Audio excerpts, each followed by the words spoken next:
ॐ कृष्णं वन्दे जगद्गुरुं। सम्माननीय प्रिय आत्मीयजनों, ईश्वर कृपा से पुरुष सूक्त के ऊपर चतुर्दिक विचार करते हुए हम एक एक मंत्र के अर्थ तक पहुँच चुके थे। मैं सोचता हूँ कि व्याख्या करने की एक विधि को और उस सूक्त के पूरे मर्म को समझने के लिए जो कुछ होना चाहिए उसका प्रारंभिक रूप हमारे सामने पूरा आ चुका था। आज मैं उन पूरे के पूरे मंत्रों की, सूक्त में 16 मंत्र कुल हैं, उनकी व्याख्या को सीधी व्याख्या के रूप में बिना विस्तार के प्रस्तुत करना चाहूँगा, जिससे केवल मंत्र पर विचार करने वाले और उस दृष्टि से उस भूमिका पर खड़े लोगों को इस मंत्र का भी रहस्य पूरा हो जाए। जैसा कि मैंने बताया कि वेद का सबसे पहला सूक्त यही है और सबसे मूर्धन्य भी यही है। पूरा सूक्त क्यों कहने से वेद का पहला, कि इसके ऋषि नारायण है। हम देखते हैं ऋषि शब्द का अर्थ प्राचीन परिभाषा में, विशेषकर वैदिक परिभाषा में ये लिया गया कि जो व्यक्ति अत्यंत तीव्र कठोर तप करके और इस विश्व और विश्वात्मा के संबंधों को अनुभूति पूर्वक समझ चुका है, उस व्यक्ति की अभिव्यक्ति का नाम है वेद मंत्र। तो ऐसे वेद मंत्र के विषय को हमारे सामने प्रस्तुत करने वाले सैकड़ों ऋषियों में, जहाँ ब्रह्मा भी है, इंद्र भी है, अन्य देव भी है, वहाँ नारायण भी है। तो निश्चित है कि भगवान नारायण के ये सारे देव अंग प्रत्यंग हैं, सारे ऋषि उसी के बोझ के आधार पर बढ़ने वाले हैं। ऐसी स्थिति में जब स्वयं नारायण ही इस विषय को प्रस्तुत करने के लिए हमारे सामने अत्यंत संक्षेप में इस वस्तु को रख देता है, तो उसके लिए हमें ये देखना पड़ेगा कि सारा का सारा वैदिक वाङ्मय इसके पक्ष में जा रहा है या इसके विपक्ष में जा रहा है, अथवा इसको भूल रहा है या इसकी कहीं गलत व्याख्या तो नहीं दे रहा है, इसी काम को करता दिखाई देता है। तो वास्तव में पहला सूक्त यही है, क्योंकि पहले व्यक्ति ही भगवान हैं जो स्वयं अपनी इच्छा से हम लोगों के सामने प्रत्येक व्यक्ति तक ये ज्ञान पहुंचाना चाह रहे हैं। तो उन सब बातों को ध्यान में रखकर आप इनके एक एक मंत्र के अर्थ पर ध्यान दीजिए। पहला मंत्र है सहस्रशीर्षः पुरुष सहस्राक्षः सहस्रपात् स भूमिं विश्वतो वृत्वा अत्यतिष्ठत् दशांगुलम्। स भूमिं विश्वतो वृत्वा अत्यतिष्ठत् दशांगुलम्। यह एक मंत्र है। इसमें सहस्रशीर्षा पुरुष है, सहस्राक्ष सहस्रपात, स भूमिं विश्वतः वृत्वा अत्यतिष्ठत् दशांगुलम्। 10 पद है। पद और शब्द का अंतर मैं इसलिए बार बार बोल देना चाह रहा हूँ, ध्यान रहे कि केवल बिना वाक्य का अंग बने जो कुछ बोला जाता है वो शब्द है, और वही नाम वही रूप जब वाक्य का अंग बन जाता है तो पद कहलाता है। हिंदी वगैरह में भी, अंग्रेजी में भी और विश्व की सभी भाषाओं में इस प्रकार शब्दों के साथ पदों को रूप देने के लिए ऐसे विभक्ति के चिन्ह जुड़े हैं। कहीं वो अलग है, कहीं एकात्म है। संस्कृत की विशेषता यह है कि वो एक युग है। अगर राम शब्द है, इसको कर्ता के रूप में लेंगे और इसका एक वचन का रूप बनेगा रामः पदम, तो यहाँ पर राम के साथ लगी विसर्ग कोई उससे अलग नहीं है, पृथक नहीं है, और मिलकर राम एक है।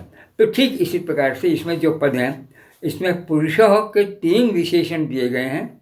सहस्र शीर्षा 1, सहस्राक्ष 2 और सहस्रपाती। हम जिस पुरुष के विषय में वर्णन करना चाह रहे हैं और देख रहे हैं, उस पुरुष के मोटे तौर पर 3 विशेषण देकर के अनंत विशेषणों का मार्ग हमने खोल दिया कि वह पुरुष सहस्त्र सिर वाला है, वह पुरुष सहस्त्र अक्षियों वाला है और सहस्त्र अक्षों वाला भी है, और वही पुरुष सहस्त्र पाद पैरों वाला है। अर्थात इस पुरुष के हजारों सिर, हजारों आँखें और हजारों इंद्रियां और हजारों पैर हैं। अब ऐसा व्यक्ति क्या हो सकता है, क्या नहीं हो सकता है। जब आप सोचिए कि हम 10 मुख रावण बना करके पंचमुख जो है ब्रह्मा को या क्या नाम शिव को, और चतुर्मुख ब्रह्मा को तैयार करके जो चित्र अपने सामने रख देते हैं, यह तो एक मजाक है। वस्तुतः 1000 सिर वाला व्यक्ति संभव ही नहीं। पर यहाँ पर यही हुआ कि एक सिर के यदि सारे गुणों को दृष्टि में रखें और बातचीत करें तो उसमें सहस्रों गुण भरे पड़े हैं और उसी के घटक अवयव भी सहस्र हैं। तो अर्थात वो पुरुष है कि जिसमें सहस्रों अवयव और सहस्रों घटक और सहस्रों ज्ञान के क्षेत्र बने हुए। ठीक इसी प्रकार से इन अंगों का, तो इसके सारे अंग अपार है, अनंत है, कभी नष्ट नहीं होने वाले हैं और सर्वस्व को लेकर चलने वाले हैं। इतना सा ऊपर वाली पंक्ति का अर्थ हो गया। ऐसा यह पुरुष है। और वो पुरुष है कहाँ? तो क्या भूमिम विश्वतः वृत्वा, इस भूमि को, हमारे सामने भूमि है इसलिए विश्व भूमि कहेंगे, अन्यथा ब्रह्मांड भी एक भूमि है। उसके अभिव्यक्ति के लिए जो आधार स्थल है, उसको साकार रूप देने वाला है, वो भूमि है।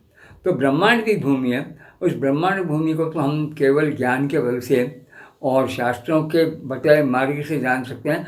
पर यह हमारे सामने भूमि जिस पर हम हैं, जिस पर हमारा जीवन है, वह भूमि हमारे सामने है। उसको दृष्टि में रखकर हम देखें तो ये स्थिति ब्रह्मांड के साथ है। तो वह इस भूमि को विश्वतः वित्वा, चारों तरफ से घेर करके, और दशांगुलम अतिष्ठत, दशांगुलम अत्यतिष्ठत, दशांगुल ऊपर भी निकल गया है। तो इतने समस्त गुणों से संपन्न, अनंत ऐश्वर्य वाला, अनंत शक्ति वाला, अनंत प्रतिभा वाला वह ईश्वर इस भूमि को चारों ओर से घेरे हुए है और इस भूमि के साथ वो चिपका हुआ भी नहीं है, उससे दशांगुलम है। ये दशांगुलम आदि की व्याख्या आ गई थी, बार बार लोग होता पर भी करने का आवश्यकता नहीं है। तो ये पहला, इस मंत्र से हमें 2 बातें स्पष्ट हो गई। पुरुष का स्वरूप बता दिया गया है और ये बताया गया है कि ये भूमि भी पुरुष की है। पर भूमि पुरुष के होने का अर्थ यह नहीं है कि वह ईश्वर इस भूमि में उतर गया और भूमि के टुकड़ों के हिसाब से वो भी बुद्धिहीन है, जड़ है, उसमें किसी प्रकार की चेतना नहीं है। और ये भी अर्थ नहीं है कि भूमि नष्ट होगी तो वो भी नष्ट हो जाएगा। बस इतना ही अर्थ है इसका कि भूमि को निर्माण करके भूमि के साथ ही लगा हुआ है, भूमि में भी वो है, पर भूमि से वास्तव में भूमि के और उस सदा रहने वाले आत्मा के अंतर की दृष्टि से देखा जाए तो वो सहस्रों गुना दूर है। ये इसका पहले मंत्र का अर्थ हो जाता है। यहाँ पर एक बात का भी ध्यान रखने की है कि विश्वतो वित्वा अत्यतिष्ठत दशांगुलम, तो विश्वतः वित्वा अत्यतिष्ठत, या वित्वा और अत्यतिष्ठक को दीर्घ होकर के वृत्त्यात्तिष्ठक हो गया। अब लोग उस ए को भूले नहीं, इसलिए सुविधा के लिए चिन्ह लगा दिया जाता है। लिपि में है, बोलने में नहीं। बोलने में तो हम वृत्त्वात्यतिष्ठत बोलेंगे, और जब पदपाठ की दृष्टि से बोलेंगे तो हम कहेंगे विश्वतः वृत्त्वा अत्यतिष्ठत, इस प्रकार। तो ये वृत्त्वा में आगे जिस प्रकार ए आया है और वो इसमें मिल गया, इसको हम दीर्घ बोल जाते हैं। ये संधि दीर्घ है, वेदों में नहीं भी है। हाँ, लौकिक संस्कृत साहित्य में अनिवार्य है कि वृत्त्वात्यतिष्ठक ही बोले हैं। दूसरा मंत्र है पुरुषो एवेदं सर्वं यद्भूतं यच्च भव्यं उतामृतत्वश्चेशानो यदन्येनातिरोहति। ये दूसरा मंत्र है। इसमें पुरुष एव इदं सर्वं यत् भूतं यत् च भव्यं उतो अमृतत्वस्य ईशान यत अन्येन अतिरोहति। आपको इसमें 12 पद मिलेंगे, 12 शब्दों के वाच्यगत रूप 15। तो कहना चाह रहे हैं कि इदम सर्वम पुरुष एव। ये जो कुछ आप देख रहे हैं, भले पुरुष इससे ऊपर उठा हुआ है, इसके साथ छुआ हुआ भी नहीं है, पर पुरुष ही है। पुरुष है एवं इदम सर्वम। इदम सर्वम हमारी दृष्टि में आने वाला जो वस्तु सामने है उसके लिए इदम हो जाता है। संस्कृत में ये जो शब्द है, अगर पुल्लिंग में करेंगे तो अयम इमु इमे, स्त्रीलिंग में करेंगे तो इयम इमे इमः, नपुंसकलिंग में करेंगे तो इदम इमे इमानी। तो इदम सर्वम पुरुष है, यह सब कुछ पुरुष ही है। पुरुष ही का मतलब पुरुष ही इस रूप में हमारे सामने अवस्थित है, उसके बाहर कोई नहीं। तो कहते हैं ये जो सामने है इसे हम भ्रम न पड़ जाए कि आज हम देख रहे हैं कल एक चीज़ नहीं है, परसों कोई नई चीज़ भी आ जाती है। तो ये कैसे संभव? तो कहा देखो इदम सर्वम का अर्थ ये समझ लो आप, यद भूतम, जो कुछ हो चुका है और आपके सामने मौजूद है, वर्तमान है, ये दोनों भूत से आ जाते हैं। भूतम भू धातु का रूप है और निष्ठान तक तय प्रत्यय, जो होकर तैयार आपके सामने आ चुका है वो भूत है, और वस्तु वर्तमान भी है, इसलिए भूत से दोनों निकल जाते हैं। और वही जो है कैसा है, भव्यम, होने वाला भी है। तो जो कुछ आज हो चुका, जो कुछ आपके सामने है, जो कुछ होने वाला है, तीनों ही रूपों को ले लिए। जब भी कभी ऐसा होगा पुरुष ही होगा, पुरुष से बाहर कुछ भी नहीं होगा, पुरुष के अतिरिक्त कुछ भी नहीं होगा। तो ये तो बड़ी विचित्र बात हुई।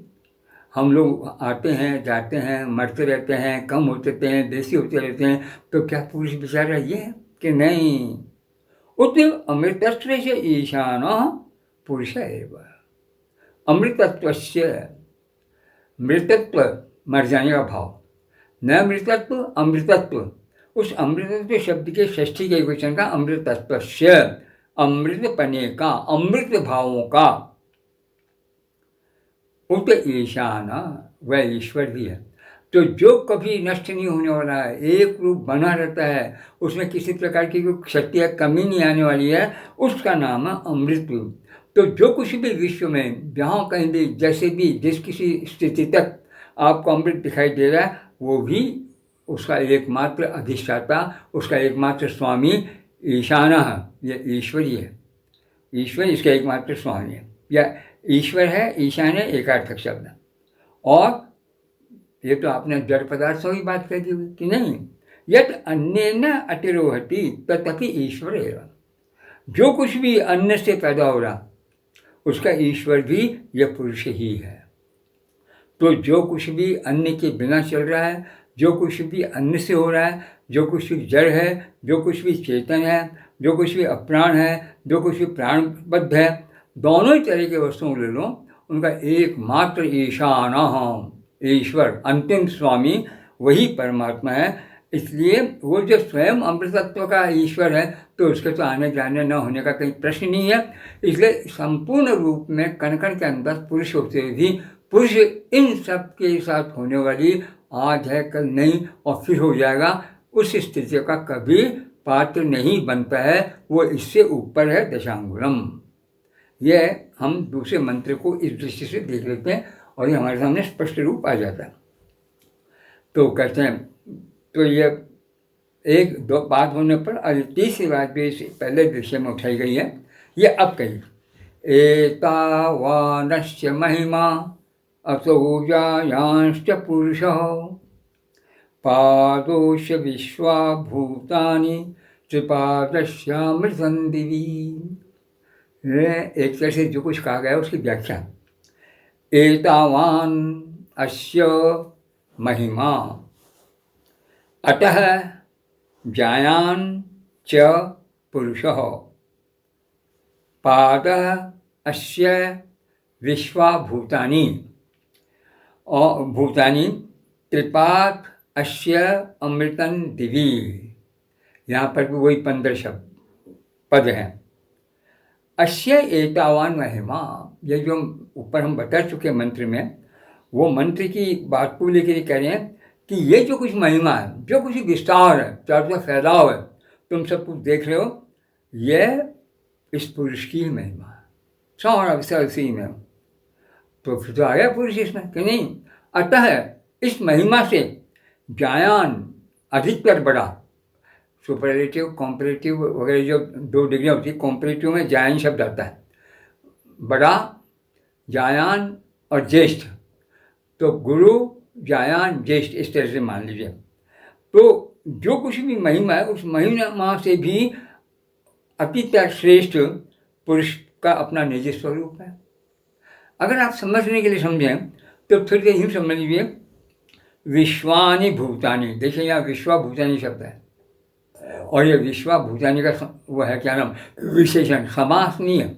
आज संस्कृत में जब भी बोलेंगे तो विश्वभूतानि बोलेंगे, और अलग अलग बोलेंगे तो हम विश्वानि भूतानि।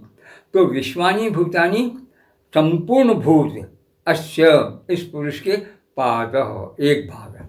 इसका मतलब आप समझ लीजिए, समझने के लिए टुकड़े नहीं है, कि उस ईश्वर को, उस महिमा को चतुष्पाद मान लें तो चतुष्पाद में चौथा अंश, एक पाद जिसे कहेंगे, जिसको हम कहें पुरुष एव इदं सर्वम, ये पाद का जो है अधिष्ठाता, वो संपूर्ण विषयों के रूप में पाद, और शेष त्रिपाद, ये जो त्रिपाद परमात्मा है, ये बहुब्री समास है, 3 है पैर जिसके, वो है त्रिपाद।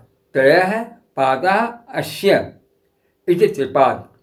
तो इस पुरुष के, त्रिपाद पुरुष के त्रय, 3 पादों वाला भाग दिवी, इस दिवलोक में अमृतम कभी नष्ट नहीं होने वाला है।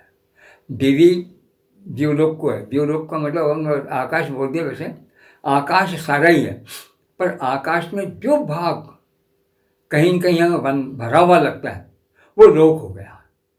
हमारी पृथ्वी और इसके साथ हमारा आकाश बंधा हुआ है। आप चलेंगे, फिरेंगे, उठेंगे, दौड़ेंगे, कोई चीज़ ऊपर करेंगे, आपके पेड़ पौधे वगैरह ऊपर की ओर बढ़ेंगे और वायुयान आदि ऊपर जाएंगे, ये सब पृथ्वी के क्षेत्र में है।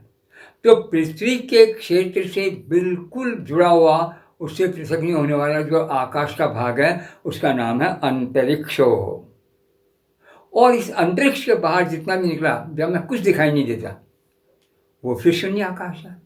और आगे फिर हम और देखते हैं, जो हमारी आँखों के नाप से और सामान्य पार्थिव पदार्थों के नाप से बहुत लंबा चौड़ा ऊंचा है, वो सारा का सारा तारक मंडल है। इसमें ग्रह है, नक्षत्र है, देवता, तारे हैं, ये सारे के सारे तीनों भरे पड़े हैं, और झुंड का झुंड दिखाई देता। कभी कभी तो आकाश में जैसे कोई नदी की जैसी धारा बह रही, और उसमें छोटे बड़े कई तारे एक साथ दिखाई देते हैं। ऐसे ऐसे अनेक भाग उसमें दिखाई देते हैं, उस भाग को हम बोलते हैं आकाश गंगा। तो जिसमें सैकड़ों आकाश गंगाएँ हैं, ऐसा एक ग्रह, नक्षत्र, तारों वाला जो समुदाय वाला स्थान है, वो कहलाता है दिवलोक। तो ये एक पृथ्वीलोक हो गया, एक दिवलोक होगा, और पृथ्वीलोक के दिवलोक के बीच में संबंध जोड़ने वाला जो तीसरा भाग है, वो है अंतरिक्ष। इन तीनों को मिलाकर अगर एक नाम दें तो रोदसी, संस्कृत में रोदसी या जावा भूमि, ये एक ही नाम है, द्विवचन का शब्द है।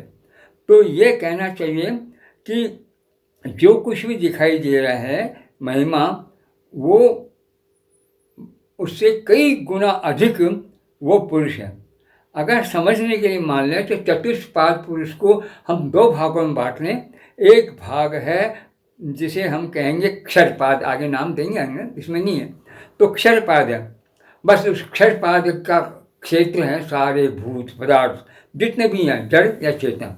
और दूसरा जो है तीनों पादों का एक समुदाय है, वो है अव्यय, अक्षर और परात्पर, वो है दिवलोक में है। दिवलोक जिसका अंत हमारे सामने नहीं दिखाई था उसमें। तो कहने मतलब ईश्वर अपने सत्तात्मक रूप से दोनों में है, एक में एक पाद से है, एक में त्रिपाद से है। जिस एक पाद में है उस पाद का नाम है क्षर, और जिसमें तीनों पाद से है उसमें क्रम से नाम है हमारे क्षर से ऊपर वाला अक्षर, अक्षर से ऊपर वाला अव्यय, और अव्यय से ऊपर वाला है परम, परात्पर। परात्पर ब्रह्म, परब्रह्म हम जो बोलते हैं वो इसी परात्पर ब्रह्म, परब्रह्म की ओर संकेत करने वाला होता है। तो उस त्रिपाद इन त्रिपादों में भी आप देखते हैं अव्यय शब्द का अर्थ यही है, और ये हमारे शब्दशास्त्री माना गया है कि तीनों लिंगों में, सातों विभक्तियों में किसी प्रकार के काल में जो नहीं बनता है और सदैव जिसका शब्द का एक रूप बना रहता है, उसमें किसी प्रकार का परिवर्तन नहीं आता, उसका नाम है अव्यय। हमारे शब्दों में भी अव्यय है। च, अब इसका कोई विभक्ति रूप नहीं होगा। यहाँ मैं सिर्फ च का उदाहरण दे रहा हूँ, ऊपर भी यच्च वगैरह में आ गया है, यहाँ पर भी है कि इतः अतः जायान च पुरुष, तो च नहीं बदलेगा, स्त्री च और पुरुष च करेंगे तो भी च, लोकाश्च भूमनानी च करेंगे तो भी च रहेगा, च ही रहेगा। तो यह बिना विभक्ति के, बिना किसी कारक के, बिना लिंग के, बिना काल के भाषा में सभी कामों के लिए प्रयुक्त हो जाता है, इसलिए इसका नाम है अव्यय। अब इसमें कोई क्षति नहीं होने वाले, कोई रूप बिगड़ा न बिगड़ा प्रश्न ही पैदा नहीं हो। जायांश पुरुषम, अब इससे पहले महिमा और अतः जायांश पुरुष और है। महिमा में जैसे मैंने ऊपर बताया था आपको, वृत्वा अत्यतिष्ठत, तो वृत्वात्यतिष्ठित हो गया।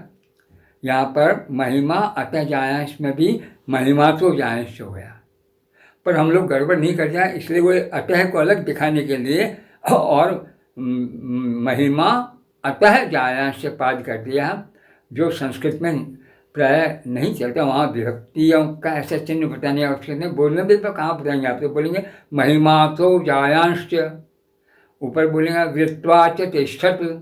तो खैर, तो ये भाषा के साथ थोड़ा सा जब हम लोक व्यवहार में आने वाली हमारी संस्कृति और आज के व्यवहार में आने वाली भाषा, उनके साथ तुलनात्मक दृष्टि से देखते जाएंगे तो हम यही बताते जाएंगे हम भाषाई दृष्टि से भी कितने प्राचीन हैं और कितना उसका महत्व था।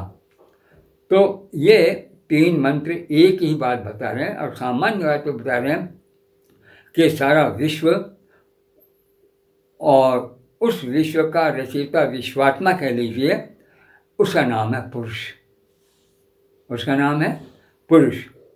और वो जो पुरुष है उसके जब हम 4 पाद बताते हैं तो सारा विश्व उसे अक्षर पाद में आ जाता है, और ये विश्व का जो कारण है वो अक्षर पाद है। वो अक्षर शब्द का अर्थ है, अक्षर माने झरना, झरते हुए जाना, जैसे बाल हमारे झड़ जाते हैं, अक्षर। और अक्षर का मतलब है जो कभी झड़ते नहीं हो, एक बार एक स्थिति में आ गए तो आ गए। आप देखिए हमारी अक्षर ही नहीं झड़ते कभी, क्यों कि आप देखें ऐसे लेकर क्षय तक, हैं, और अक्षर इसीलिए नाम है, ऐसे लेकर क्षय तक हमारी आँखों में जो रमते रहते हैं उसका नाम है अक्षर।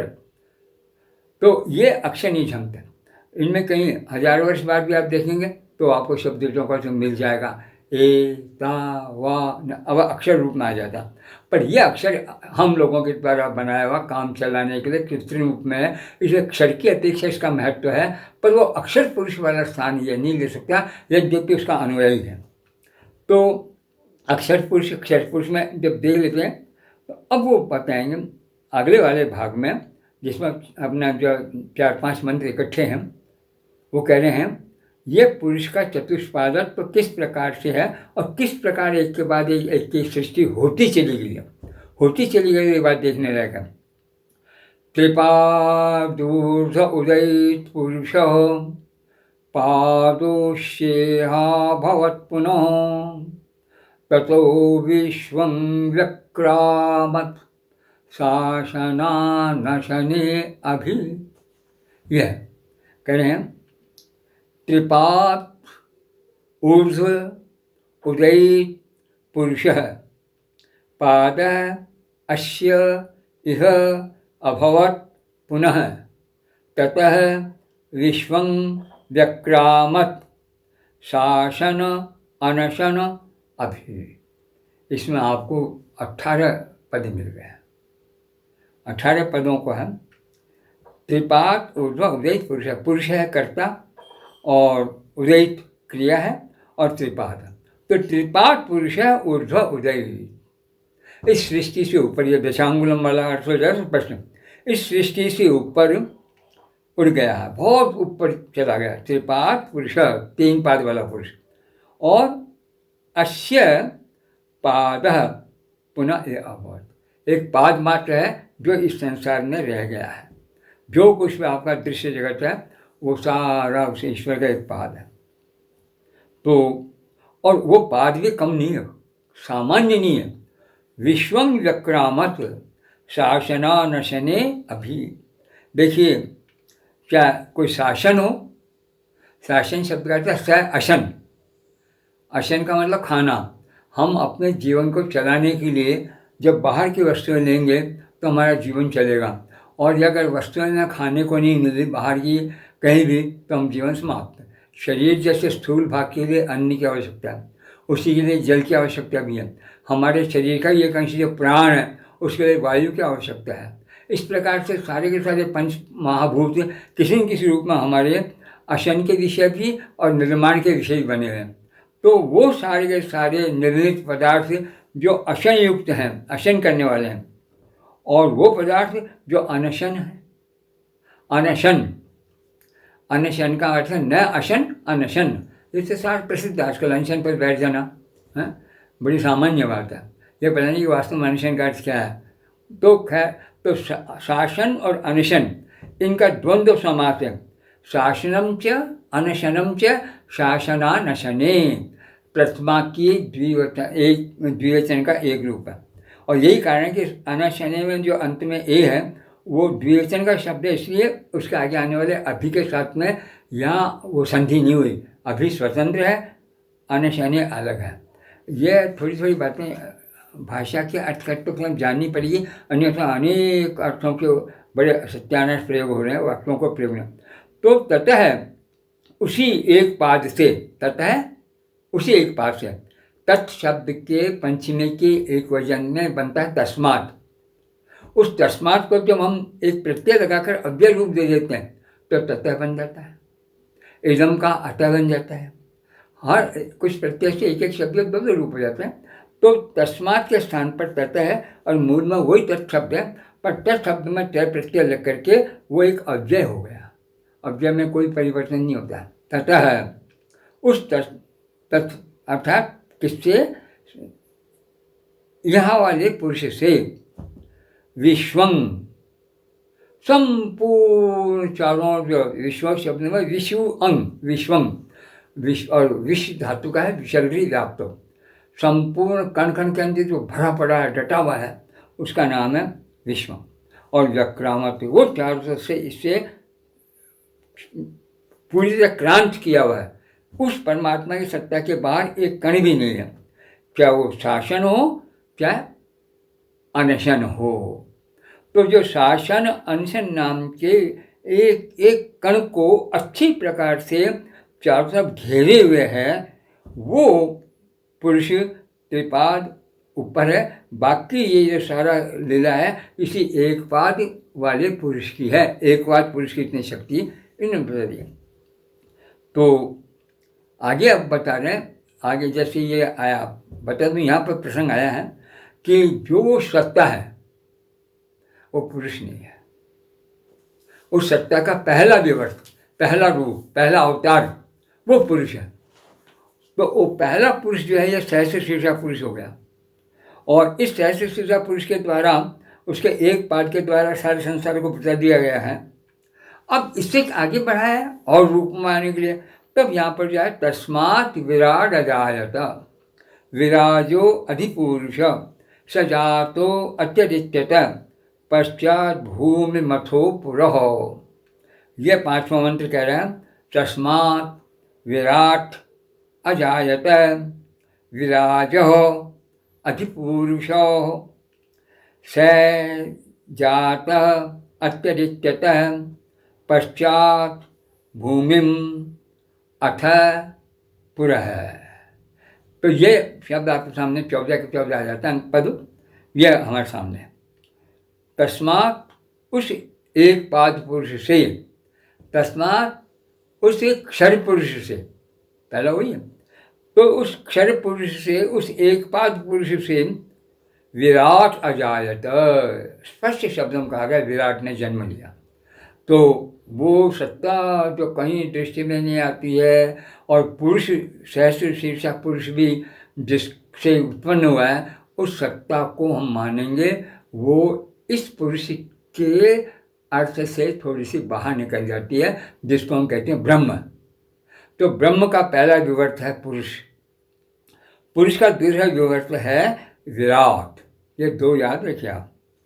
ततः तस्मात्, उस पुरुष से विराट, विराट अजायते जन्म लेता है, और विराजो अधिपुरुष, और वो विराट शब्द के पंचमी के एक वचन में बनता है विराज, यही षष्ठी के एक वचन में बनता है विराज। हलंत शब्द के पंचमी षष्ठी के एक वचन में लगभग एक ही रूप बनता है, चाहे स्त्रीलिंग हो चाहे पुल्लिंग हो नपुंसकलिंग हो तीनों। तो विराज को हम पंचमी का भी मान सकते हैं और षष्ठी का भी मान सकते हैं। कैसे? अजायते को अगर ले लें तो वहाँ तो तस्मात् पंचमी दे दी हमें, तो तस्मात् विराट अजायत है, तो वो तस्मात् की जगह जब विराज शब्द आ गया तो हम कहेंगे विराज से पंचमी आ जाएगी। विराज है, उस विराज से अधिक पुरुष है अजायत है, एक अधिक पुरुष पैदा हुआ। तो ब्रह्म, ब्रह्म से पुरुष, पुरुष का फिर जो है जिसे अपन कहेंगे एक बात चतुष्पाद पुरुष में ये अक्षर पुरुष, और क्षर पुरुष का विराट, और विराट का अधिपुरुष, ये क्रमशः हमारे बढ़ते चले जाएं।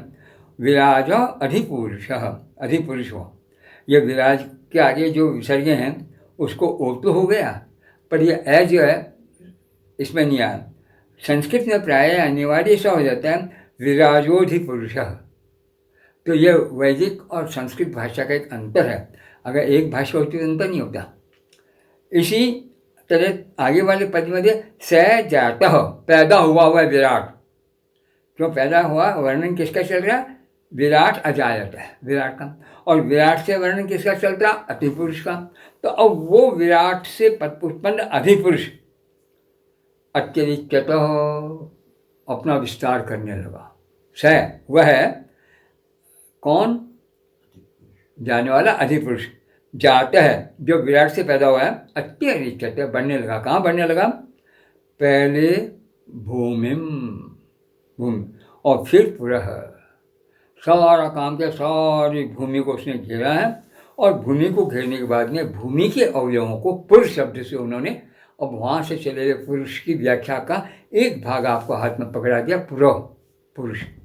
तो मोटे तौर पर अपन समझ लेंगे कि चतुष्पाद पुरुष का जो दिव्य त्रिपाद है वो अलग, उस एक पाद से जो पैदा होने वाला है उसको को बोलेंगे हम आकर के एक क्या नाम विराट पुरुष, और विराट पुरुष से जो पैदा हो उसको हम बोलेंगे अधिक पुरुष। यहाँ तक मार तो कहते हैं स जाता त्यक्ता पश्चात भूमि। अब उससे जो पैदा हुए हैं वो है भूमि, और उससे भी जो पैदा हुए हैं वो है पुर।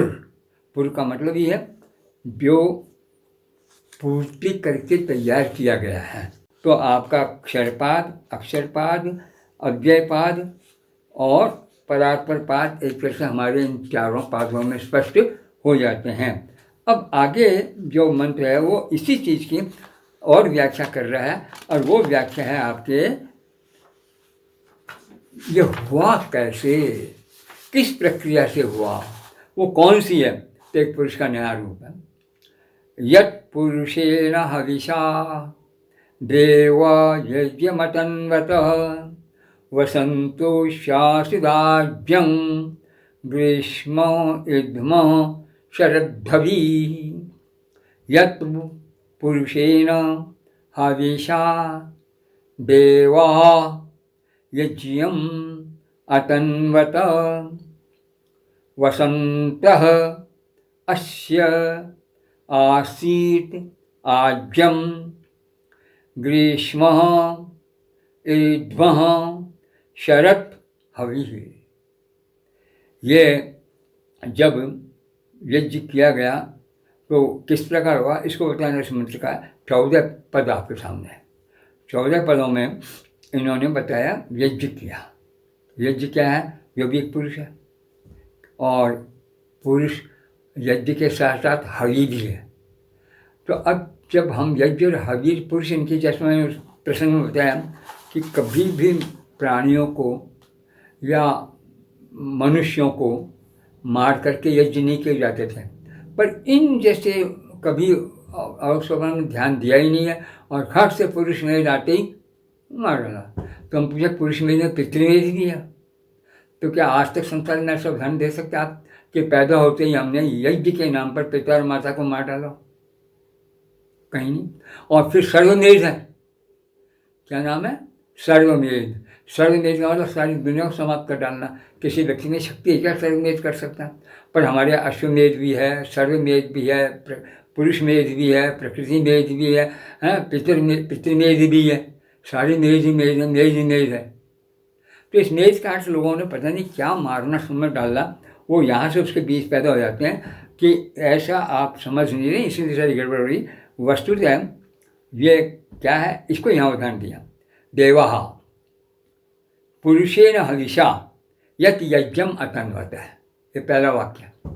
देवाः देव लोगों ने, पुरुषेण हविषा, स्पष्ट का हवि शब्द के तृतीया के एकवचन का रूप है हविषा, और पुरुष शब्द के तृतीया के एकवचन का रूप है पुरुषेण। तो पुरुष नाम की जो हवि है, कौन सी हवि? जो पुरुष है, पुरुष की हवि से यज्ञम अतन्वत है, यज्ञ को किया। अब पुरुष की हवि देकर जब हम यज्ञ करेंगे तो क्या होगा? तो ये इसने बताया वो यज्ञ कैसा था। पहले तो देवा समझ लीजिए, ये देवा क्या है। आज हमने कहा देवता, देवा शब्द के अर्थ की सही प्रकृति न होने से विवश होकर के बलवत पूर्वक संप्रदाय का सहारा ले करके हमारे कुछ विद्वान ने तो तय कर लिया कि देवाकार से विद्वान, उसके बाद जाना ही नहीं। देवा माना विद्वान। सरस्वती दृश्यवत्यो देवनद्यो निरंतरम, देवताओं के द्वारा विद्वानों के द्वारा की हुई सरस्वती और दृश्यवत नदी। पूछो नदी पहले हुई है या विद्वान पहले हुए हैं? नदी को कौन? नदी को लाने वाले, नदी को ले जाने वाले, नदी से काम लेने वाले, नदी की विस्तार कर देने वाले, ये पुरुष बाद में है। नदी अपनी जगह सहज रूप से हो रही है, उसका विद्वान अर्थ कहाँ लगेगा? तो पर जबरदस्ती विद्वान विद्वान विद्वान, क्योंकि हमारे ब्राह्मण ग्रंथ बोलते हैं ये वही देवास्ते विद्वांस। उन्हें कहानी सोचना ही भले आदमी वो क्या कहना चाहता है। देखिए, देवाः और विद्वांस दो शब्द है, दोनों एक ही विभक्ति में है, पर इनमें विशेषण विशेष भाव नहीं है। ये मूर्ख पुरुष हो, एते मूर्ख पुरुषाः, यहाँ पुरुष शब्द का विशेषण होने से मूर्ख मूर्ख है। और स पुरुषः मूर्खः भवति या एवं करोति, वह पुरुष मूर्ख हो जाता है जो ऐसा करता है। यहाँ यह विशेषण नहीं है। तो शब्दों में अंग्रेजी की दृष्टि से व्याकरण में है, हिंदी में भी है, सब जगह प्रसिद्ध है। हम ध्यान नहीं दें। उद्देश्य विधेय, पुरुष हमारा उद्देश्य है, और उस पुरुष को हम मूर्ख बताना चाहते हैं तो उसको हमने पहले ही सिद्ध कर दिया, और हम कहेंगे मूर्ख है पुरुष। या आया क्या है? विशेषण ही है, विशेषण सिद्ध नहीं। इसलिए वो अगर स्त्री हो जाएगी तो मूर्खा स्त्री है।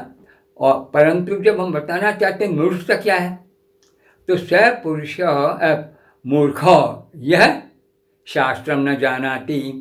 तो यह यहाँ पर जो पुरुष है यह विधेय है, उद्देश्य नहीं है। तो पुरुष है मूर्ख है, पुरुष और पुरुष मूर्ख पुरुष है। इनके वाक्यों को अंतर देना ही चाहिए। तो देवा शब्द का ले लीजिए आप, कि ये जो विश्वात्मा है उसके जो अनंत रूप है, सहस्र शीर्षा वगैरह के, ये सारे देवों के रूप में परिवर्तित है। ये आगे इसी में स्वयं बता देंगे, बहुत सुंदर। ये जितना अच्छे इस सूक्त को हम देखेंगे उतने हमारे वेद के अर्थ बड़े स्पष्ट होते जाएंगे, वो स्वयं बताएंगे। तो कह रहे हैं कि वो उस महासत्ता ब्रह्म का जो प्रथम है पुरुष, उस पुरुष के द्वारा जिन जिन अपने ही अंगों के द्वारा तेजस्वी वस्तुओं का जन्म दिया गया है, और जो दूसरे को जन्म देने वाले हैं उनका नाम है देवाः। क्या नाम है? देवाः। तो कहते हैं उस पुरुष से उत्पन्न और इस द्युमंडल के अंदर चमकने वाले, दिखाई देने वाले ये जो तारा आदि हैं, उनमें हमारा देवत्व रखा हुआ है, और वही देवत्व हम लोगों के यहाँ काम करते हैं। ये आगे बताएंगे। तो देवा, तो पहला यज्ञ देवताओं का है। देवाः, देवताओं ने यज्ञम अतन्वत, यज्ञ का विस्तार किया, यज्ञ किया। यज्ञ को पैदा नहीं करता, तन्वता है, तनु मन विस्तारे, तनोति फैलता है, फैलाता है। तो तनोति तो तंतु, यह तंतु ही है जो एक से एक बाद निकलता चला। तो देवताओं ने जब यज्ञ का विस्तार किया तो क्या किया कौन से यज्ञ का विस्तार किया, किससे किया? कि पुरुष के यज्ञ से किया, इसलिए पुरुष को हवि बनाया गया। तो यज्ञ पुरुष हो गया, पुरुष यज्ञ हो गया। तो पुरुष के यज्ञ से देवताओं ने जब यज्ञ कर्म का विस्तार किया तो उस वक्त उस यज्ञ में कौन कौन किस किस प्रकार से क्या काम करने वाले थे? कहते हैं वसंत हो अस्य आज्यम आसीत अस्य यज्ञस्य।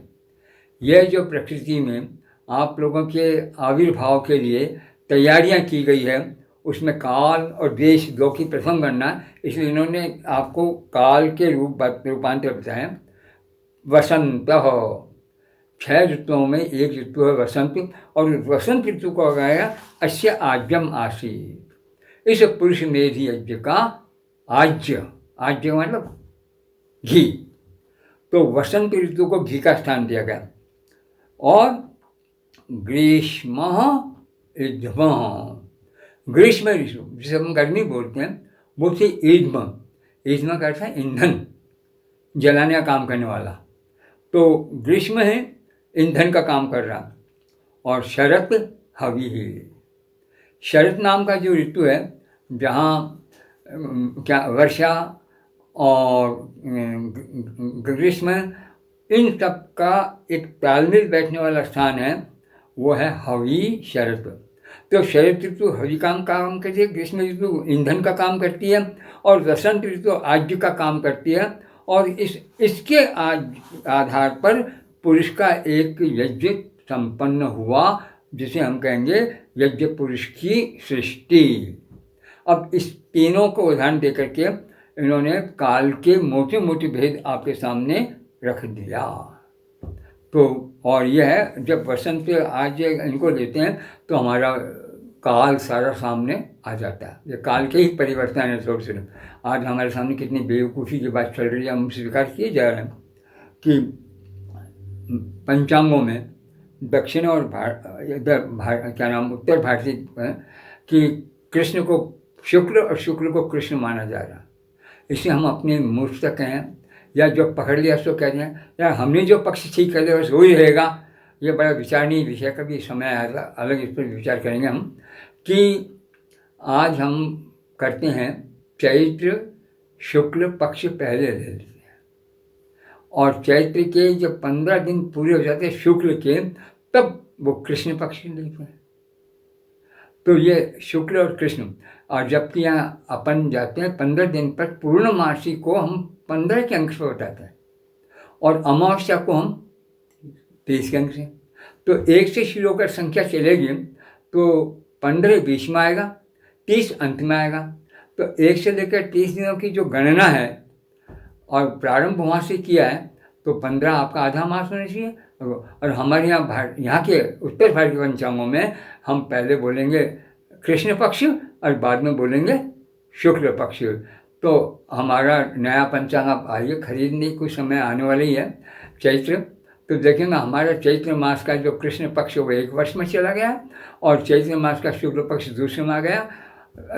कभी कभी तो प्रत्यक्ष दिखाई दे रहा है, नहीं विचार करते हैं। तो ये वसंतोषा से राज्यम ग्रीष्म इतना शरद धरी, यह काल के बहुत बड़े भारी विचार को बताने वाला है। और आप सोचिए कि वेद के सैकड़ों मंत्र केवल इसे काल के विवेचन पर है। हमारे यहाँ अपनी मर्जी से मनमाने ढंग से कोई वस्तु नहीं रखी गई, वैदिक परंपरा में सारी वस्तु आई। अब आगे चलते हैं। तो ये ऐसे कौन देव थे जिन्होंने क्या यज्ञ किया जहाँ पुरुष को इस प्रकार का बलि बनाया गया? उस मंत्र को कह रहे हैं, तम यज्ञम बर्हिषि प्रोक्षन पुरुषम जातमग्रतः तेन देवा अयजंत साध्यः ऋषयश्च ये। 2 तम यज्ञम बर्हिषि प्रोक्षन, लगभग एक वाक्य है पर ये सब विस्तार करने वाला है। पुरुषम जातम अग्रतः तेन देवा अयजंत साध्यः ऋषयश्च ये सारी पद बता रहे हैं कि अग्रतः जातम पुरुषम, अग्रतः जातम तस्मात्, उससे जो पुरुष पैदा हुआ है उसको उन देवों ने, जो देवा हैं कौन है उसमें, साध्या ऋषिष्ट, वो साध्य हैं। देवा तैयार आपके लिए गए हैं, साधन साध्य और साधक। ईश्वर साधक है, उसकी विभूति साधन है, और हम सब कुछ साध्य हैं। तो उत्तरोत्तर जो साध्य हैं वो देव हैं, उनमें ऋषि भी हैं और साध्य वर्ग के भी हैं। साध्य क्रियात्मक रूप से है, ऋषि ज्ञानात्मक रूप से है। तो देवताओं ने इस प्रकार की जब सृष्टि की, तब बता रहे हैं उस सृष्टि में साध्या ऋषिश्च, ये साध्य और ऋषि दोनों प्रकार के लोग उस यजन में मिल गए, वो भी यजन करने लगे।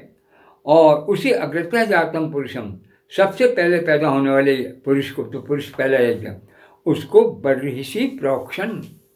बर्हिषि, बर्हि का मतलब कुशा भी होता है, बर्हि का मतलब यज्ञ भी होता है, बर्हि का मतलब अंतरिक्ष भी होता है। ब्राह्मण साहित्य में बर्हि शब्द के अनेक अर्थ हैं। इसी बर्हिषि को यहाँ पर इन्होंने इस अर्थ में दे दिया। अगले इसी क्या नाम सूक्त में क्या नाम जो अलग अलग स्थान है उन्होंने, जैसे क्या नाम यजुर्वेद में भी है, अथर्ववेद में भी, अथर्ववेद में इस बर्हिषि को इन्होंने प्रावृषा, क्या कर दिया, प्रावृषा। इसका मतलब बर्हिषि का प्रावृष हो सकता है, क्योंकि ये भगवान नारायण का ही जो है पुरुष सूक्त, उसी में अथर्ववेद में आया हुआ रूप है। नारायण के पुरुषा को क्या नाम बर्हिषि को किसी अन्य व्यक्ति को बदलने की क्षमता नहीं है, पर क्योंकि वेद के नाम अलग अलग चार हैं और उन नामों के कुछ काम अलग अलग है, तो उनके आधार पर उनको देख करके हम सृष्टि के छोटे छोटे रहस्यों को देखें, समझें और आगे बढ़ें। इस दृष्टि से वहाँ पर आया प्रावृषा। प्रावृष शब्द के तृतीया की एक वचन का अर्थ है प्रावृषा, और प्रावृषा का मतलब है जबरदस्त वर्षा। जैसे आपके साल भर तक वर्षा होती रहती अपने आसाम आदि उन प्रदेशों में, उसको प्रावृष बोलते हैं। तो 6 ऋतुओं में भी वर्षा और प्रावृष अलग अलग है, कोई शरद और शिशिर को कर लेते हैं। तो यह भी हमारे एक पत्थर की लकीर नहीं है। किस प्रकार जिस प्रदेश में जिस प्रकार ऋतु चक्र में थोड़ा सा एक दूसरे से अंतर है, वो ऋतु चक्र भी मनुष्य के भावी जीवन को किस प्रकार से प्रभावित करता है और कैसा पुरुष का पुरुषार्थ बनता है, सारे पुरुषार्थ का अभिव्यक्ति करने के लिए ये सारा देश और काल का विचार वहाँ पर है। तो यहाँ तो प्रोक्षण हमने केवल यज्ञीय स्थल के ऊपर रखे हुए कुशाओं मात्र को लिया है, वहाँ उन्होंने प्रोक्षण नहीं लिया। तो देवताओं ने, जो कि साध्य भी हैं ऋषि भी हैं, उस पहले जन्म लेने वाले पुरुष को ही उसी यज्ञ वेदी की जा करके प्रोक्षण स्नान कराया। यह अब क्या हुआ, उस यज्ञ से पुरुष का जो यज्ञ, उस पुरुष के यज्ञ से क्या हुआ, तो कहते हैं उससे भी हुआ।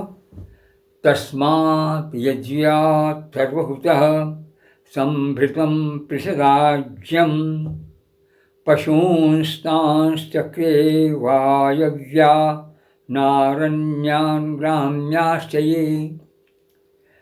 तस्मात् यज्ञात् सर्वभूतः संभृतं पृषदाज्यं पशून् तान् चक्रे वायव्यान् अरण्यान् ग्राम्यः च ये। केवल 13 पद है। सर्वभूत है तस्मात् यज्ञात्। सर्वभूत शब्द के पंचमी के एक वचन का है सर्वभूत है। यह शब्द है सर्वभूत, अकारांत नहीं है, और यह यज्ञ का विशेषण है। तो सर्वभूत है यज्ञात्, सभी की जिसमें आहुति लग रही है। देखिए जो पैदा होता जा रहा है वो भी आहुति का काम कर रहा। तो सर्वभूत है यज्ञात्, सब कुछ को अपने आहुति बना लेने वाले उस यज्ञ से। कोई बाकी नहीं है जिसकी यज्ञ में आहुति नहीं लगती है। अब यज्ञ की आहुति को फिर एक बार थोड़ा सा प्रसंग दें। आपको अगर ज्ञान यज्ञ करना है तो किसमें किसकी आहुति देंगे? बुद्धि में शास्त्रीय ज्ञान को भरेंगे। और बुद्धि तीव्र है, अच्छी चलने वाली है, वहाँ अग्नि है बुद्धि, और उसमें आपके द्वारा दिए जाने वाले, समाज के द्वारा प्राप्त, अपने पूर्वजों के द्वारा प्राप्त और वेदादि शास्त्रों द्वारा प्राप्त जो वचन सारे हैं उनकी आहुति आप देंगे, आपकी बुद्धि प्रखर हो जाएगी। एक एक अन्न की आहुति, शरीर का निरंतर जो बढ़ने का काम होगा वो होगा। हर आहुति, एक सामान्य मकान बनाना चाहेंगे आप तो उस मकान में आपको किस चीज़ की आहुति किसके हिसाब से देनी पड़ी। पत्थर भी वहाँ है, ईंट भी वहाँ पर है, गारा भी वहाँ पर है, सीमेंट भी वहाँ पर है, सभी कुछ है। इन सब की आहुति दें तो सर्वभूतः हर वस्तु आहुति है और हर वस्तु यज्ञ है और हर वस्तु उसमें दी जा रही है। तस्मात् यज्ञात् होता है पृषद आज्यम समृतम, पृषद आज्यम समृतम। इस प्रकार उस सर्वभूत यज्ञ से जिसमें सबकी आहुति दी गई, ऐसे यज्ञ से सबसे ज़्यादा इकट्ठे होने वाली चीज़ है, उसका नाम है पृषदाज्य। पृषद आज्य, अब पृषद शब्द के बहुत करते हैं। पृषद रंग का भी नाम है, पृषद का पशु का भी नाम है और पृषद जा, तो हम तो कहेंगे बूंद बूंद करके इकट्ठा किया हुआ जो आज्य है, वो आज्य समृतम भरा हुआ है। और आज्य से ये सब कुछ बने। कौन बने आज्य से? तान पशून चक्रे, उन सारे पशुओं को बनाया। कौन से पशु? वायुव्यान, जिनका आकाश से संबंधित है। तो गगनचारी जितने भी पशु हैं, अर्थात जिन्हें हम पक्षी नाम से बोलते हैं, उन पशुओं को, और आरण्यान, वनचारी अरण्यचारी जितने भी हैं उनको, और ये वायुव्या। अब एक मजेदार बात देख लीजिए, ग्राम्य, हाँ, जो ग्राम्य है, ग्राम्य शब्द का क्या है? हम तो ग्रामीण बोलते हैं ग्राम्य के लिए, और ग्रामीण कहने का मतलब बेचारी बुद्धि का मजाक उड़ा देना। यहाँ ग्राम शब्द समुदाय अर्थ में है। किसमें है? समुदाय। तो जो समुदाय चर हैं उनका नाम है ग्राम्य। अब आप देख लीजिए मनुष्य किस में आएगा? आरण्य में नहीं आएगा, वायव्य में नहीं आएगा, किस में आएगा? ग्राम्य में आएगा। एक दिन भी, एक क्षण के लिए भी मनुष्य अकेला नहीं रह सकता है। ये ग्राम्य उसी पृष्ठ राज्य का ही परिणाम है। और उधर आरण्य अकेले चलने वाले, अरण्य भवा आरण्या। और अरण्य शब्द का अर्थ है जो हमारा नहीं है। वेद में एक मंत्र है, अपना यजुर्वेद का यह आता क्या है कि मैं यह कल्याणी वाणी लोगों के सामने बोल रहा हूँ। कौन कौन से? ब्राह्मण, क्षत्रिय, वैश्य, शूद्र, और अंत में पद है स्वाय च अरणाय च। ब्राह्मण, क्षत्रिय, वैश्य, शूद्र, ये ज्ञान के और कर्म के भंडार हैं चारों। इनको भी मैं इमं वाचम कल्याणी, हैं, इस कल्याणी वाणी को बोलता हूँ। और इसके बाद में स्वाय, जिनका मेरे से संबंध है, रिश्तेदार है, मित्र है, भाई बंधु वगैरह हैं, ये सब स्वाय आ गए। हमारे सिद्धांत को मानने वाले हैं, एक ही पथ को चलने वाले हैं, ये स्वाय आ गए। क्या? अरणाय। और जो स्वय से भिन्न है अर्थात अरण है, तो अरण्य भवा अरण्य, जहाँ अपना स्वय कोई नहीं है। बस स्वय जहाँ अपना नहीं है वो अरण है, और अरण होने वाले तो आरण्याय पशुओं, आरण्यक पशुओं को भी जो है इसी एक पृष्ठ राज्य से बनाया। अब आप सोचिए पृष्ठ राज्य में कितने विशेष विशेष गुण होंगे। ये सारा सर्वप्रधान भी विश्व का है, पशुओं में प्राणों उसे दिया गया। तो उस सर्वभूत यज्ञ से जो पृष्ठ राज्य इकट्ठा हुआ है, उसी से वायव्य पशुओं को, आरण्यक पशुओं को और ग्राम्य पशुओं को पैदा किया गया है। आप गायों का झुंड देखेंगे, हरिणों का झुंड देखेंगे, ये ग्राम्य है। तो इस प्रकार से हम जो कहते हैं यह एक चीज़ हुई है। पर आप ये मत समझे ज्ञान जिसे कह रहे हैं, जिसको वेद कह रहे हैं, वो भी उसी पृष्ठ राज्य की देन है। ये बन रहे हैं तस्मात् यज्ञात् सर्वभूतः ऋचः सामान्य जज्ञिरे। तस्मात् यज्ञात् सर्वभूतः ऋचः सामान्य जज्ञिरे छंदांस जज्ञिरे। चारों वेद आ गए। तस्मात् यजुस् तस्मात् अजायत, 5 वेद हो गए। कहें तस्मात् यज्ञात् सर्वभूतः ऋचः सामान्य जज्ञिरे छंदांसी जज्ञिरे तस्मात् यजुः तस्मात् अजायत। 12 पदों में सर्वभूत है तस्मात् यज्ञात्, जिसमें सब की आहुति लग रही है, उस यज्ञ से ऋचः जज्ञिरे बहुवचन है, ऋक ऋचौ ऋचः, और जज्ञिरे बहुवचन है, यज्ञे यज्ञाते जज्ञिरे। तो ऋचः जग्गिरे, सामान्य जग्गिरे, सामान्य बहुवचन, साम सामने सामान्य, तो उसी सर्वभूति यज्ञ से ऋचाएँ निकली है। देखो आपको कोई बेवकूफ़ी करेगा, अरे आप मंत्र पढ़ गए तो आहुति दे रहे हो और उसी से कहाँ से निकले, तो आप आहुति क्या है, मंत्र क्या है, क्या दे रहे हैं, इन सब का महत्व समझ लीजिए, कहाँ से पैदा हो रहे, किस लिए दे रहे हैं। तो ऋच है जामा और सामान्य यज्ञ, और उससे आगे छंदान से यज्ञ दे। छंद नाम आपके चारों वेदों में किसका है? जब आपने ऋग्वेद नाम ले लिया, सामवेद नाम ले लिया, यजुर्वेद नाम लिया, तो छंद शेष क्या बचा? अथर्ववेद। इसका मतलब कितने वेद हो गए? 4 वेद। हम लोग बेवकूफ़ी करते हैं, संस्कृत में एक शब्द है वेद का पर्यायवाचक त्रयी, क्या नाम है? त्रयी। और त्रयी का अर्थ हम समझ लेते हैं कि वेद 3 है। तो आधुनिक हमारे जैसे विद्वान यही पढ़ाएंगे, शुरू वेद 3 से अथर्ववेद बाद में आ गया। क्या हो जाएगा? अगर एक बार भी इस पुरुष सूक्त को देख लेते तो देख लेते छंदांशी तो सारों साथ ही है, अलग तो नहीं है, फिर कहाँ से आ गए छंदांश? तो पुरुष सूक्त को जितना हम पढ़ेंगे, आज आप अपने लिए देख रहे, आप सब पुरुष हैं और सारा विश्व आपके लिए जानने की संपदा है। ये सारा प्रसिद्ध राज्य है, इस प्रसिद्ध राज्य में कौन सी वस्तु कहाँ से क्या आपको कैसे प्राप्त करनी है, सब कुछ इससे हुई है। सारा समय आखिर में ज्ञान अनंत है, अनादि है और अपार है, पर कहीं न कहीं किसी न किसी की विभूति तो है, वो विभूति इसी नारायण की है। तो तस्मात् सर्वभूत है यज्ञात, सभी की जो आहुति देने वाला है, ऐसे उस यज्ञ से ऋचा है सामान्य यज्ञ, ऋचा और साम पैदा हुए और छंदांसी छंद पैदा हुए, अथर्ववेद पैदा हुआ। तस्मात् यजु अजाय होता है, उसी से यजु पैदा हुआ। यहाँ पर कुछ समझ लोग जो हैं वो अथर्ववेद अर्थ कर लेते हैं, किसी ने भी अथर्ववेद अर्थ ही करते हैं। बाकी लोग जो 3 वेद है इसके बाहर निकले ही नहीं है, वो छंदान से अर्थ कर लेते हैं, छंद। क्यों? बहुवचन है, छंद छंदसी छंदान से, पर हम अथर्ववेद को अकेले को बहुवचन क्यों नहीं मान रहे?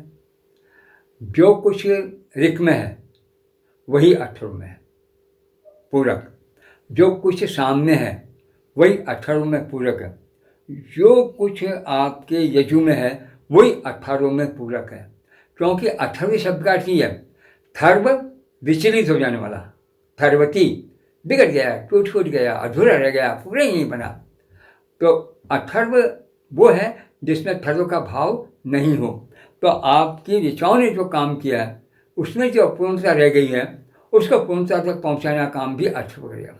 आपके सामों में जो कुछ कमी रह गई है उसकी पूर्णता करने का काम भी अथर्व ही करेगा। और यज्ञ की जो क्रिया है, प्रक्रिया है, उसमें जो कमी रह गई है उसकी पूर्ति भी अथर्व ही करेगा। तो त्रयी का संपूर्ण सार और उसको नष्ट होने से बचाने की रहने वाली संपूर्ण ज्ञान और प्रक्रिया का एकमात्र आधार होने से उसी अनेकता को लेकर के छंदांश शब्द कर रहे हैं, आपके छंद शब्द को लेकर नहीं कर रहे हैं। छंदांश का छंद करता है। तो ये छोटी छोटी बातें ध्यान रखनी पड़ेंगे। तस्मादश्वा अजायन्त ये के चोभयादतः गावोह जग्गिरे तस्मात् जाता अजावयः। अब इन्होंने थोड़ा सा इन सब गिना दिया जो पैदा हुए। तस्मात् अश्वात्, जिससे आप हम पैदा हुए हैं, जिससे ऋग्वेद आदि पैदा हुए, उसी यज्ञ से अश्वाह अजायन्त, घोड़े पैदा हुए हैं। और ये क्या उभय देता है, और जो भी दोनों और दांत वाले हैं, घोड़े के एक तरह के दांत होता है जिनमें ऊपर नीचे दोनों से गाय वगैरह जितने हैं, वो सारे उभय दांत भी उसी से पैदा। और आगे गावों जगह अलग कह दिया, गायें जितनी भी है उसी से पैदा हुई। तस्मात् जाता अजावया, अज और अवी, अज बकरा, अवी भेड़, तो अज और अवी ये भी उसी से पैदा हुए। तस्मात् अश्वा है, उसी से अश्व पैदा हुए। तस्मात् ये केच उभयादत है ते सर्वे अजायन्त, दोनों और दांतों वाले जितने पशु सारे पैदा हुए। गावः तस्मात् जग्गिरे, गायें उससे पैदा हुई है। तस्मात् अजः, उसी से अज बकरे, और तस्मात् अवय बहुवचन रूप में आ जाएगा, उसी से अभी भेड़े पैदा हुई है। अब ये कितनी बड़ी बात हुई है कि सामान्य प्राणी वगैरह हम उनको सामान्य समझ लेते हैं और मनचाहा व्यवहार उनके साथ करने लग जाते हैं, भूल जाते हैं कि ये कौन है। अरे जब माँ के कंधे पर बचपन में या पिता के कंधे पर बैठकर बच्चे चलते हैं तो पिता का कंधा पशु है। तो इसी प्रकार से आपके जब भारी कंधे हो गए, भारी बोझ हो गया, उसको संभालने वाले भी चीज़ों की आवश्यकता होगी तो काम सारा विश्व चलेगा।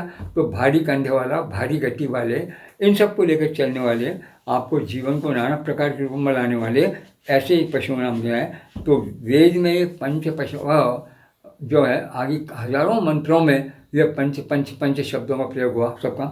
तो वो सारे के सारे व्याख्याएं इसी की हैं, उसी से सारे अश्व इत्यादि पैदा हो गए। तो अब ये यहाँ तक आया। अब तीसरा जो चौथा भाग है वो अलग हो गया। वो कह रहा है कि चलिए ठीक है, आप कह रहे हैं हम मान लेंगे, पर हम ये बताइए कि जब पुरुष को बनाया